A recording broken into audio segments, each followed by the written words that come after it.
नमस्कार दोस्तों, आज जो हम कहानी देखने वाले हैं वो एक सच्ची कहानी है। ये जिस लड़की की कहानी है उसका नाम है एनेलिया। एनेलिया के साथ ये हुआ था दोस्तों कि एक बार उसकी रास्ते में दुर्घटना हुई थी रोड पर और उसको बहुत ही ज़्यादा चोट लगी थी उसकी सिर पे। और वो यही कहती है कि वो पूरी तरह से मूर्छित हो गई, उसको कुछ भी पता नहीं था कि वो अब कहाँ है। और अचानक जब उसको होश आया दोस्तों, तब वो ये कहती है कि एक अलग ही दुनिया में, जिस तरह से पृथ्वी के ऊपर मतलब ज़मीन के ऊपर बादल जैसे तरंगता है, बादल जैसे जाता है, वैसे वो किसी एक दुनिया में दोस्तों वो ऊपर से ऐसे जा रही थी जिस तरह से बादल जाता है वैसे। और वो नीचे एक अलग ही दुनिया को देख रही थी।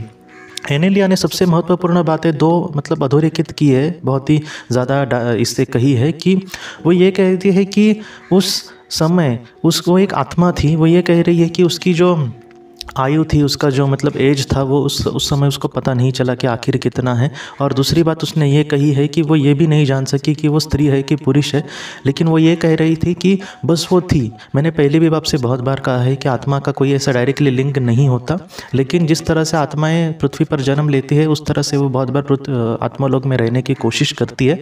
तो वैसे ही एनेलिया के साथ हुआ। एनेलिया ये कह रही थी कि वो जो ऊपर से जा रही थी तब उसका अपने आप पर नियंत्रण नहीं था, या फिर वो ये कह रही थी कि कोई मुझे इस तरह से मतलब उस तरह से अनुभव देना चाहता है।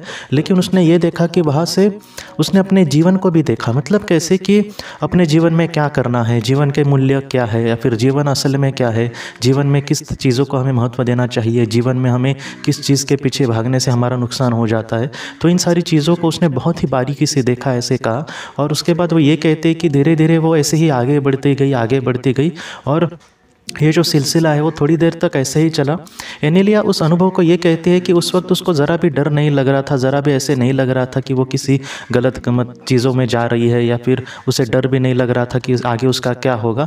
वो इस तरह से आगे बढ़ रही थी। वो कह रही थी कि एक बहुत ही अच्छी शांति का और बहुत ही प्यार का एहसास वहाँ पर उसको हो रहा था। उसके साथ वहाँ पर कोई भी नहीं था, फिर भी वो उन सारी चीज़ों में बहुत ही ज़्यादा मुक्त अपने आप को देख रही थी। और इस तरह से जो अनुभव था दोस्तों, थोड़ी देर में वो बाद में ख़त्म हो गया। और उसके बाद वो ये कहते हैं कि वो पृथ्वी के जीवन में लौट आई। पृथ्वी के जीवन में जब लौट आई दोस्तों, तो उसके सिर पर बहुत ही ज़्यादा चोट लगी थी। लेकिन एनेलिया ये कहते हैं कि उसको चोट की ज़रा भी परवाह नहीं थी। जो उसने अनुभव जिया था उसमें उसने यही कहा है कि असल में हम पृथ्वी पर थोड़े से बंदिश या फिर बांधे हुए लगते हैं बहुत सारी चीज़ों के वजह से, लेकिन असल में हम मुक्त है।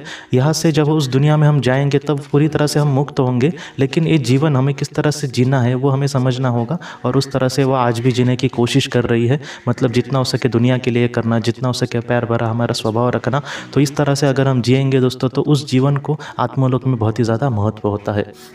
आज के इस भाग को लेकर अगर आपके कोई भी सवाल हो तो आप ज़रूर पूछें, जितना हो सके मैं उसका आपको जवाब देने की कोशिश करूँगा। हम अपनी अगली वीडियो में मिलते हैं। आप अपना अपने परिवार का ख्याल रखना। आपका बहुत बहुत धन्यवाद। ज़िंदगी की रोशनी ये संस्था ऐसे लोगों के लिए काम करती है जिन्होंने किसी अपने को खोया है, या फिर जो लोग अपनी ज़िंदगी में बहुत ही ज़्यादा दुखी है। जो लोग इस संस्था से जुड़ते हैं उनको तकरीबन 50 किताबें भेजी जाएगी उनके व्हाट्सएप पर या फिर ईमेल पर। ये किताबें आत्मलोक या फिर मौत के बाद हमारे साथ क्या होता है, इन सारी चीज़ों की आपको पूरी तरह से जानकारी देगी। और इसके साथ साथ आपको एक पास्ट लाइफ रिग्रेशन थेरेपी की ऑडियो भी भेजी जाएगी। इस ऑडियो की मदद से आप घर बैठे अपनी पास्ट लाइफ रिग्रेशन करने की कोशिश कर सकते हो। बहुत लोग पास्ट लाइफ रिग्रेशन थेरेपिस्ट के पास किसी कारण के वश नहीं जा सकते, तो ऐसे लोगों के लिए मदद के लिए ये ऑडियो तैयार की गई है। तो आप ज़रूर इस संस्था से जुड़े। इस संस्था से जुड़ने के लिए सामने जो व्हाट्सएप का नंबर दिया है, आप कृपया उस पर संपर्क करें। आपका बहुत बहुत शुक्रिया।